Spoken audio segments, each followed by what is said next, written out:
원술은 한윤을 여포에게 보내 자신의 아들과 여포의 딸과의 혼례를 요청한다.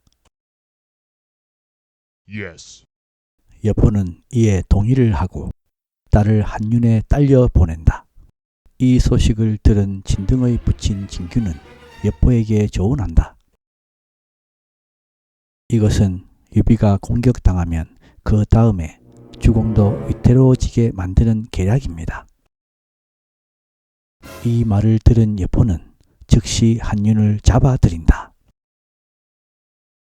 얼마 후 장비가 여포 군사의 말을 훔쳐 여포에게 공격을 받은 유비는 패배한 후 조조에게로 도망을 간다. 순욱은 조조에게 유비는 영웅이므로 지금 죽이지 않으면 나중에 우왕거리가 될 것입니다. 라고 말하나 곽가는 조조에게 유비를 죽인다면 천하의 인심을 잃게 될 것입니다. 라고 반대해 조조는 유비를 예주목으로 청구하며 함께 여포를 공격하기로 약속한다. 유비는 예주로 떠난다. 회남에서 원술이 황제를 칭한 것에 화가 난 조조는 원술을 정벌하러 떠난다. 조조는 출병 시 여포가 허도를 공격할까 두려워 여포에게 상을 드릴 테니 유비와 화해하라는 편지를 보낸다. 조조는 출병 시에 병사들의 명령했었다. 밀밭을 지나면서 밟는 자는 모두 참수하겠으니 백성들은 놀라지 마라. 그러나 조조 자신의 말이 새소리에 놀라 밀밭으로 들어가 밭을 망쳐 놓는다. 조조가 내 자신이 내가 만든 법을 어겼으니 자결하겠다. 며 칼을 가져오라고 하자 곽가가 말린다. 옛날의 책 춘추에 존귀한 분에게는 법으로 따지지 않는다 했습니다. 이에 조조가 자신의 머리카락을 자르자 병사들은 두려워하며 군령을 따른다. 회남에 도착한 조조는 원술이 성문을 닫고 나오지 않자 점점 식량이 떨어져 창고를 관리하는 왕후를 부른다. 조조는 왕후에게 곡식을 조금씩만 주라고 명한다. 왕후는 조조에게 묻는다. 병사들이 원망하면 어찌하오리까? 조조는 왕후에게 대답한다. 나한테 계책이 있느니라. 왕후가 군사들에게 곡식을 조금씩만 나누어 주자 군사들은 원망을 하며 폭동을 일으킨다. 이에 조조는 왕후에게 너는 죄가 없으나 전체 군사의 사기를 위해 너의 머리를 벤다. 저 자식은 내가 부양하겠다. 고 말하고는 왕후의 머리를 벤 후 장대에 높이 걸고 소리친다. 왕후가 고의로 곡식을 조금씩만 주고 곡식을 도둑질했기에 처형했다. 사흘 내로 성을 깨뜨리지 못하면 모두 참수하겠다. 군사들의 원망이 해소되고 조조의 군대는 기세를 올려 성으로 올라가서 성 안으로 들이닥쳐 원술 군사들을 참살해 버린다. 서주성 점령 후 조조는 유비에게 말한다. 내가 그대에게 소패의 군사를 주둔케 하는 것은 함정을 파서 호랑이를 기다리는 굴갱 대오의 계책이니 진규 부자와 의논하시면 나도 밖에서 지원하리다. 갑자기 남량을 장수가 침략했다는 소식이 들려와 조조, 유비, 여포는 각자 떠난다. 서주에서는 진규, 진등 부자가 여포를 극구 칭찬한다. 여포는 칭찬에 만족해 한다. 이를 본 진궁은 여포에게 조언한다. 진규 부자는 아첨을 떠니 잘 대비하셔야 합니다. 그러나 여포는 오히려 화를 내며 소리친다. 왜 좋은 사람을 헐뜯으려 하오.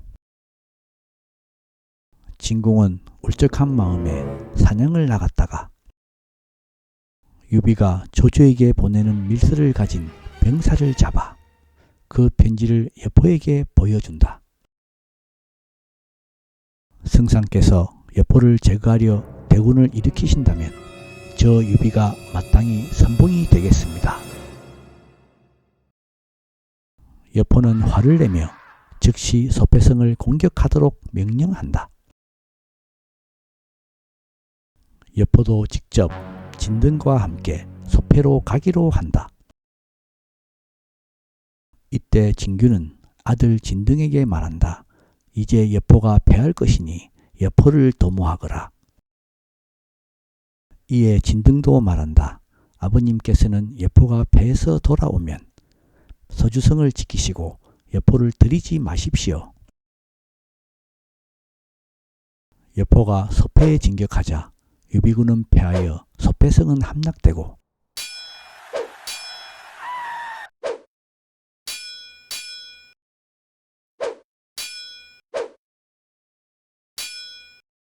유비는 조조에게로 도망을 간다. 그러나 유비가 조조와 함께 대군으로 쳐들어오자 여포는 서주를 지키기 위해 서주로 달린다. 그러나 서주성 위에서 진규가 소리친다. 이 성은 유비님의 성이니 빨리 꺼지거라. 여포는 크게 화를 낸다. 여포는 할 수 없이 점령되지 않은 하비성으로 가서 주둔한다. 조조와 유비도 하비성으로 달려간다.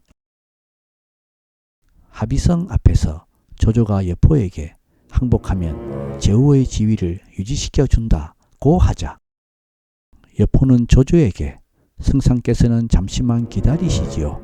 의논해 보겠습니다. 라고 하지만 진궁이 조조에게 간사한 역적놈아 라고 욕을 한다. 조조 군대가 하비성을 공격했는데 2달이 넘도록 함락하지 못하자 곽가는 좋은 계책이 있다며 말한다.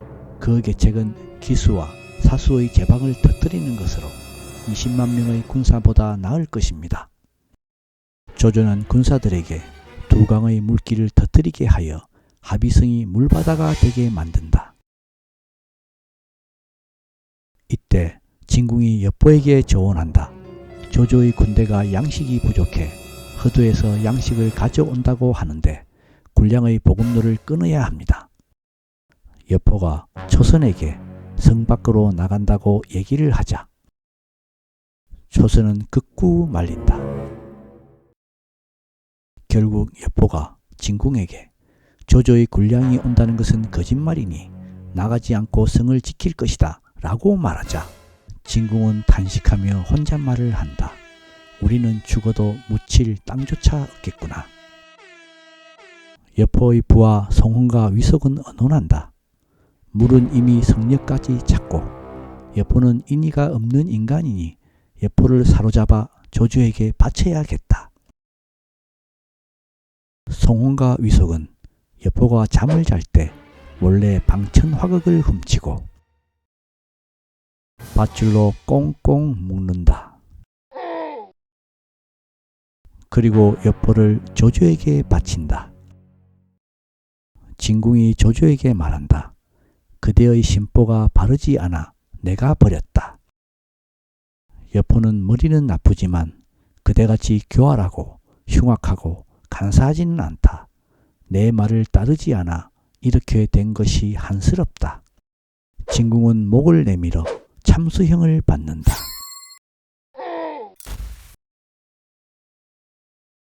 조조는 진궁의 가족을 허도로 데리고 가서 복량하게 하고 진궁의 시신도 허도로 옮겨 장사를 지내준다.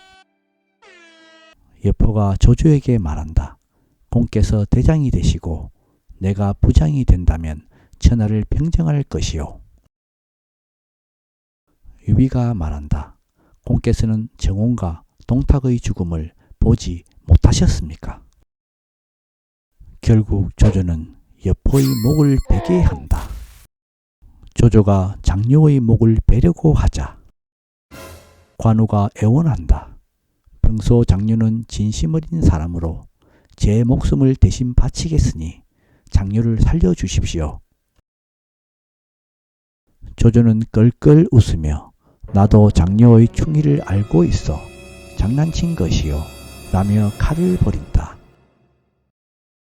장녀도 감동해 항복하고 조조의 부하가 된다. 조조는 유비를 데리고 허도로 간다.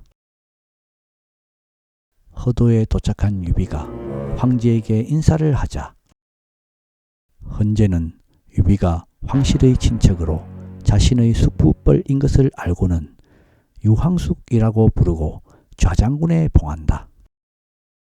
하루는 조조가 헌제를 모시고 사냥을 나간다. 이 자리에서 조조가 헌제의 황금 화살촉을 빌려 사슴을 쏘아 맞추자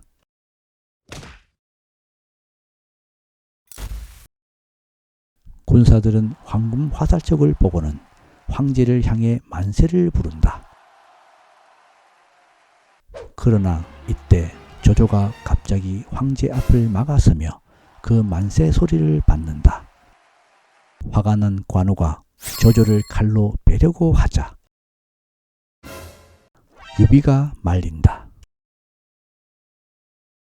궁궐로 돌아온 헌제가 복받쳐 울자 복황후의 부친이자 황제의 장인 복안은 황제에게 건의한다. 극의장군 국구 동승에게 맡겨 조조를 토벌해야 합니다. 황제는 동승을 불러 옥대를 하사하면서 집에 돌아가서 자세히 살펴보라고 말한다. 동승이 유비를 찾아가 비밀 조서를 보여주자 유비는 눈물을 흘리며 함께 하겠다고 약속한다. 한편 조조는 유비를 불러 함께 술을 마시며 영웅론을 논한다. 유비가 조조에게 형주의 유표가 영웅이라고 말하자 조조는 유표는 헛된 명성만 있고 실속이 없다 라고 말한다. 또 유비가 혈기가 넘친 강동의 손책이 영웅이라고 말하자 조조는 손책은 아비의 이름을 빌렸을 뿐이요 라고 말한다. 조조가 지금 천하의 영웅은 오직 공과 나 조조뿐이요 라고 말하자 유비는 깜짝 놀란다. 다음 날도 조조와 유비가 술을 마시는데 만총이 조조에게 보고한다. 원소가 공손찬을 격파하여 공손찬은 자결했으며 원소의 동생 원술은 황제의 징호를 원소에게 넘기기 위해 회남을 벌이고 하북으로 옥새를 가져다 주기로 했습니다. 이때 유비가 조조에게 요청한다. 원술이 원소에게 간다면 서주를 지날 텐데 도중에 차단하러 출동하겠습니다. 다음 날 조조는 유비에게 5만 명의 병사와 함께 자신의 부하 주령과 노소를 동행하게 한다. 유비는 즉시 병사 5만을 이끌고 주령과 노소와 함께 서주로 떠난다. 유비가 떠난 뒤 곽가가 유비를 서주로 보낸 것은 적절하지 않습니다. 하루 적을 놓아주면 만세의 근심거리가 됩니다. 라고 간언하자 조조는 허저를 유비에게 보낸다. 이것으로 마치겠습니다. 감사합니다.